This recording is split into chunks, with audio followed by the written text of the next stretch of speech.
everybody, my name is Emma, this is Emma Rose and Books, and today I thought I would film for you my December wrap-up. It is still December, and normally what I do is I put up my wrap-up the week after, sorry if you can hear the dog shifting about, the week after I've finished reading. My brain isn't working, it's that between Christmas thing, I'm like totally shot. So yeah, but I thought I'd do it a bit early because I think I'm very unlikely to finish another book this month. If I do, then I'm going to talk about it next week, because next week I'm doing my best books of 2019, so if I have read another one, I'll mention it at the beginning of that, but I just don't think I will. I've read 6 books this month, which is quite a lot for me. So I hope you all had a really good Christmas. It's my daughter's birthday as well. I thought I'd just leave the cards up. She was 7 on the 23rd. So Christmas is always really crazy for us because we have all the prep for her birthday and then obviously her actually like celebrating her birthday. And then we have Christmas Eve and all the stuff you have to do with kids. I've got 3 children for Christmas Eve. Then actual Christmas, and a lot of people come to us. So this year was cooking for 10, so, and all the presents and the craziness, and then, you know, Boxing Day and all that. We had loads of family time. So it was really nice, but it's chaotic.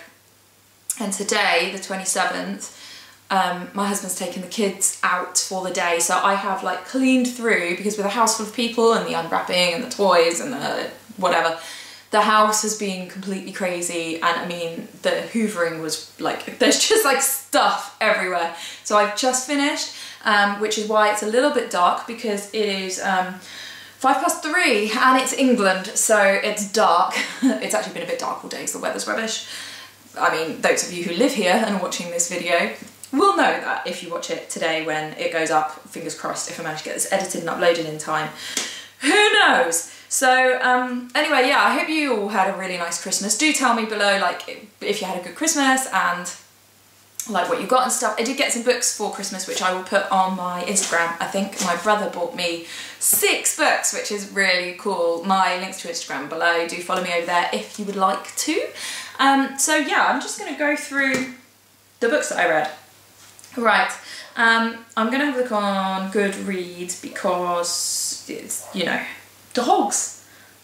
It's how I keep track of what I've read. And yeah, I do wear glasses. I would normally, so I wear contact lenses most of the time. So as a dog keeps barking outside. And I would normally, if it's been a day when I have worn glasses, I would change into contact lenses because the glare on glasses are annoying. Sorry if there is glare.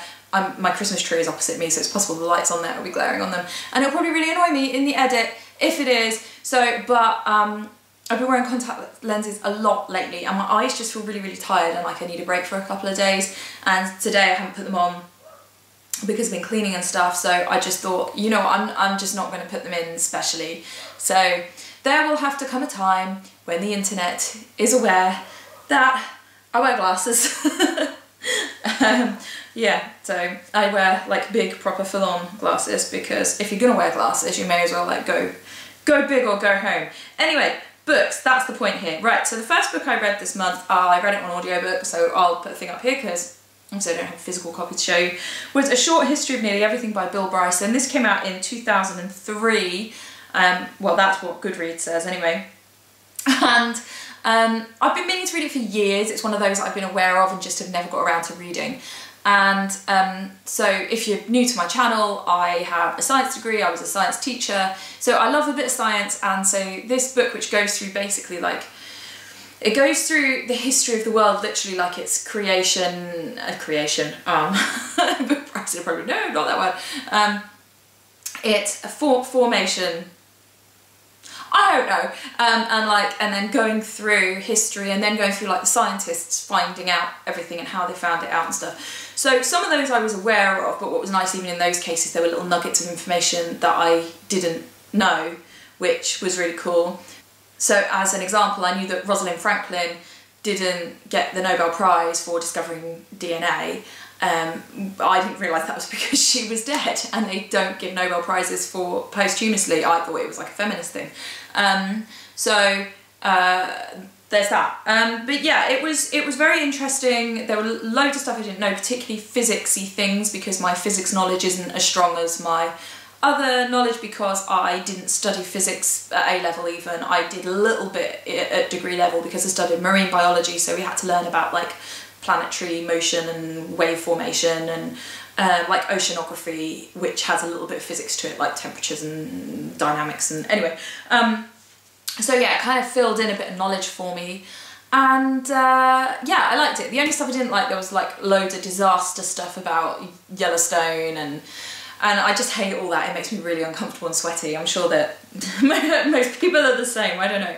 So anyway, it's an excellent book. I gave it 5 stars. It really is good, and it's so accessible and well explained. And I wasn't sure whether I'd like it, because I tried to read, well, again on audiobook, Notes from a Small Island, and I hated it, and I DNF'd it, which is really rare for me, but I just couldn't, I don't know, I just found it really annoying. And both of them are read by the author, so there's no difference in narrator. I don't know, I guess I just didn't like it, so I was worried that I was going to hate it because I really didn't like Notes from a Small Island, but no, really loved Short History of Nearly Everything. Then I got sent as a review copy Why Breastfeeding, Grief and Trauma Matter by Amy Brown.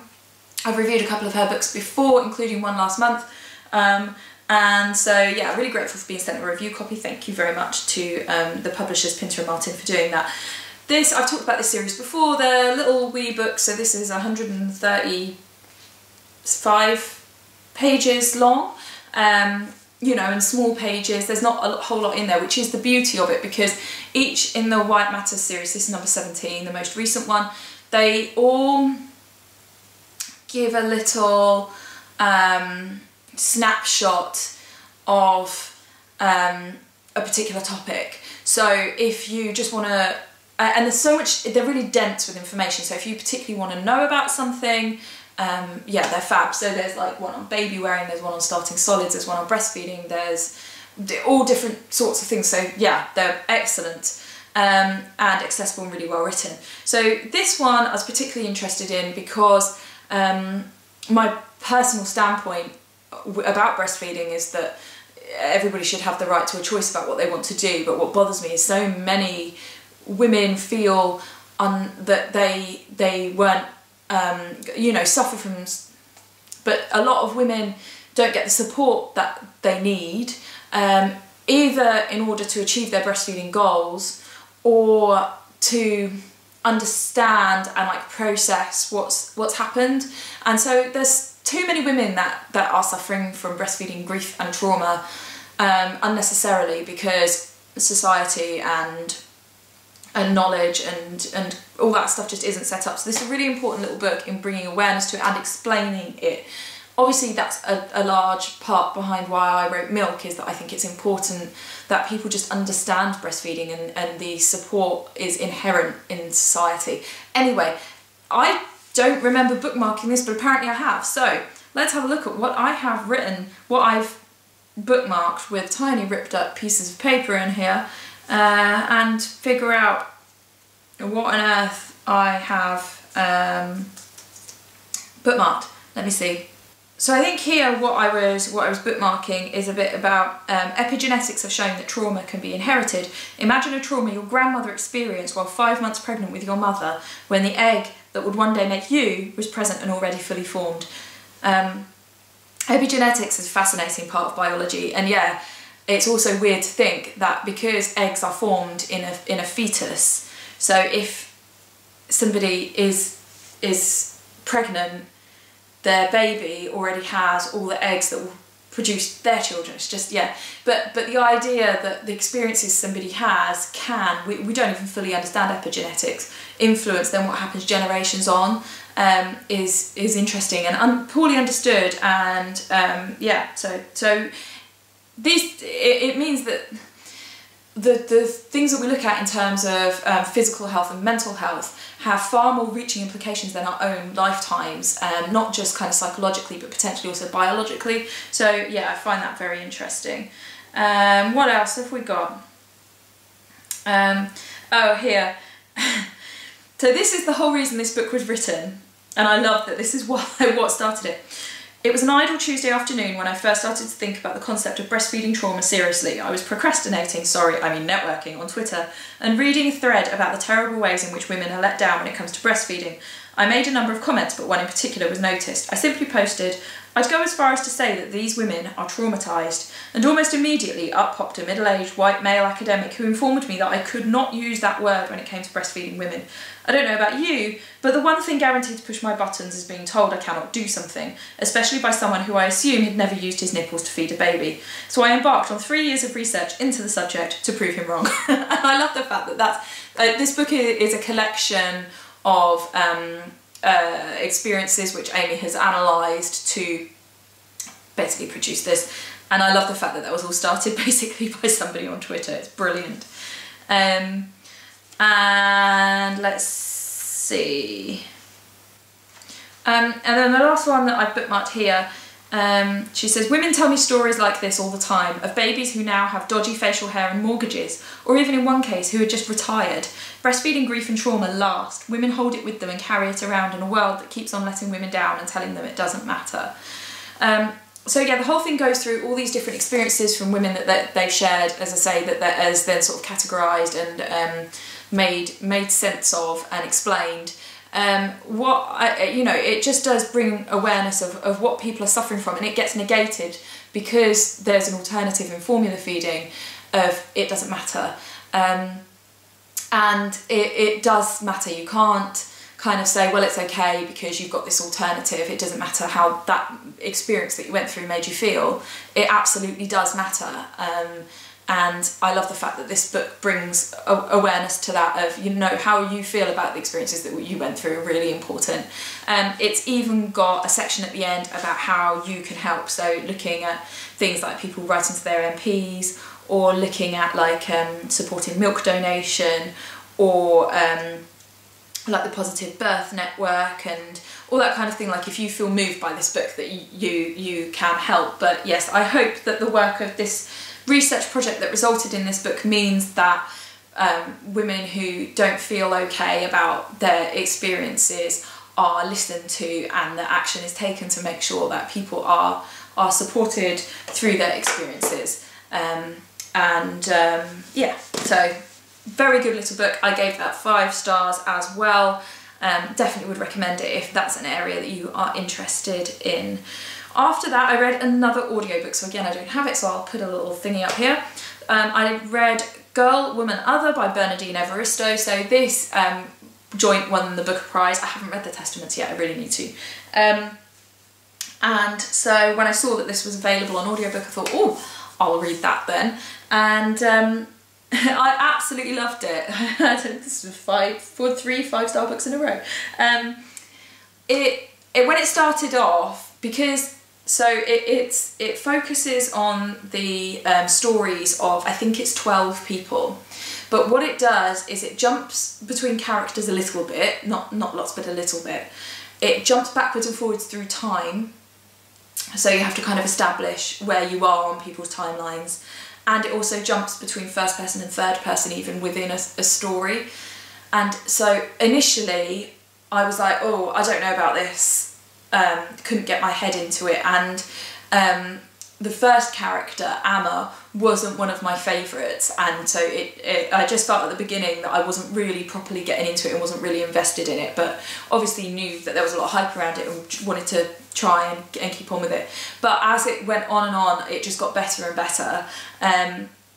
So what I absolutely loved about it is all the characters kind of cross paths, which is really nice. So you see different characters' responses to different interactions, and I don't know, just like how they're all linked together, and looking at different generations. I think that was the thing, because the idea is that these are like people's opinions, so you're not getting a viewpoint on this is how you should feel about like experiences of experiences of people from different backgrounds. So the book particularly focuses on black people. There's many of the characters, most of the characters are black, and most of them are living in South London. But it also focuses on LGBTQ plus issues. So you've got both, but you see it from the perspective of different characters who are very fully formed, so you can understand why they feel how they feel. And there's some real pivotal characters in that. And so you kind of understand why things have happened and why people feel and react how they do. And that's why the book gives such powerful insight into kind of people's experience. Even though these aren't true stories, they easily could be. I really, really loved Hattie's family and everyone associated to Hattie's experience, and just thought that that whole part of the book was stunning. And Hattie is a character from like around the 1900s, I think, if I remember right, because I read this a couple of weeks ago. And then it sort of jumps backwards and forwards and explains different parts, and so you see like how she responds to her like things like one of her grandchildren, is it one of her grandchildren, grandchildren I think, is non-binary, identifies as non-binary. So like how she feels about that, and it just like, and then obviously going back and then seeing how things were when she was younger, and it just, I don't know, it's beautiful, it makes you think. The characters are gorgeous in it. There were so many that I really loved. So yes, really loved it, would recommend. Fabulous book. Anyway, so yes, that was a very good book, a 5-star read for me. So then I moved on to The Forest for the Trees, which I have had sat on my TBR pile for ages, and hadn't got around to reading. Charlie Heathcote, who I will make sure to link below, he's another booktuber, author tuber, kindly sent me this along with another book like a couple of months ago, and I just haven't got around to reading it, so I will read the other one soon. Yeah, so finally got around to this as a craft book, and huge thanks to Charlie for sending it to me. And this is really interesting. So The Forest for the Trees by Betsy Lerner is an editor's advice to writers. So basically this book talks about how this editor, and I think this was originally published like 2000-ish, and then it's been no, I think I've got that wrong. No, I am right. So it's copyright 2000, and then it's been updated 2010. So yeah, so it looks at Betsy Lerner's experiences with writers, like about different kind of ways that writers approach writing, and explaining like how she views them, I guess, and then goes through the editing process. So she's an editor who works for, or was an editor who worked for Simon & Schuster, I think, and like commissioned work. So she goes through like that process, and then afterwards even talks about like copywriting and that kind of thing. She has an interesting perspective, obviously, as an editor, and what I liked about it is that what I liked about it was that view into the world of traditional publishing. Particularly as an indie, I don't really know anything about it, but if you were wanting to write a book and you wanted to understand how the industry works, it would be really helpful. I also found a few passages in this really interesting, kind of like looking at myself from the perspective of an editor, if you see what I mean, as a writer. I would have liked for this book to have a bit more about indie publishing in it. Obviously she doesn't work within that world, she very briefly mentions it. I just think, even without her having much experience of it, I think it would have been interesting to have a bit of a perspective of how that affects the industry, you know, if it does at all. But yeah, it is only briefly mentioned, and I just would have liked a bit more because that's what I'm interested in.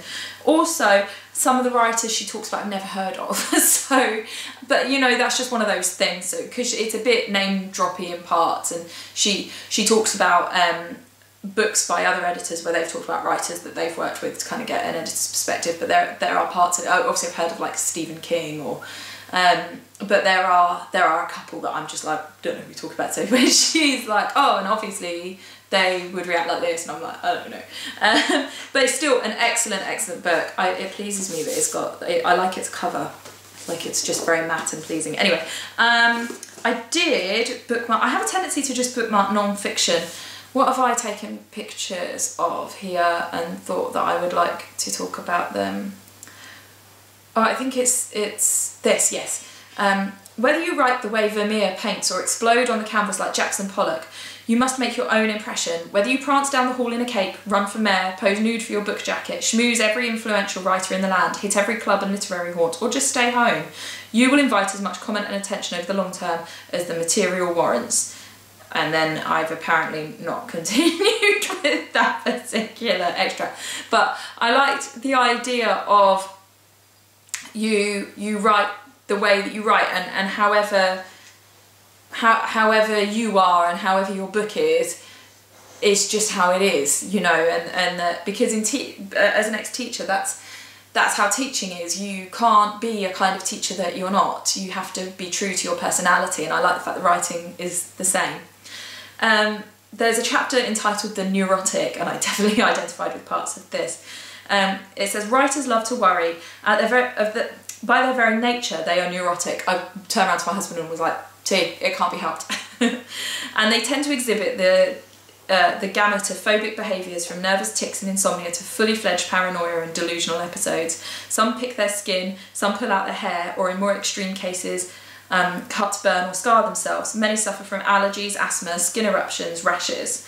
John Updike wrote the equivalent of a love letter to his psoriasis, nearly crediting it as the impetus for his literary career. Anyway, so she goes on talking about, sorry, the dog's behind the camera, talking about, you know, neurosis within writers, and I just enjoyed how much I identified with that. She goes on to say, in addition to physical symptoms, people who write tend to develop a set of ritualised behaviours with regard to their work. These habits dictate when, where and under what circumstances they feel able to produce. There are early birds and night owls. Some need a bright cafe to compose. Others must steal away to a secluded, so on and so on. And again, I enjoyed the fact that it's talking about that everyone needs the rights in a certain way and like how individualistic it is. And also I know that I have to do a lot of procrastinating first, otherwise I just can't do anything because I'm too distractible. It's like I just need to get all that out of the way and then I can focus. It's ridiculous. So you can see how it kind of goes through what a writer's like. Oh, I've got another bit. Oh, here, so it says, imagine the anxiety level of a job that requires you start from square one every day. This is the writer's predicament. Every day you start from scratch, even when you're in the middle of a project. Will the muse, as Milton beseeched her, bring your root to rain? So, I like that idea about how having to stop and then start again every day is really hard. It's this massive project. She talks about working with writers and like how annoying they are basically, but yeah, very good. I gave it 4 stars because I enjoyed it, but because it's about traditional publishing, it wasn't like totally specific. And I do judge things, based on how I respond to them. So yeah, good, but not one of my favourites. That's what 4-star is. It's like good, but you know, not like up there in the upper echelons of books that I adore. I don't know, what am I talking about? Right, then I read this one, Terry Pratchett's Father Christmas's Fake Beard. My sister-in-law bought me this book last Christmas. In fact, I bought 6 books for Christmas. I'll get onto that actually, I'll come back to that point. Anyway, she bought me this last year.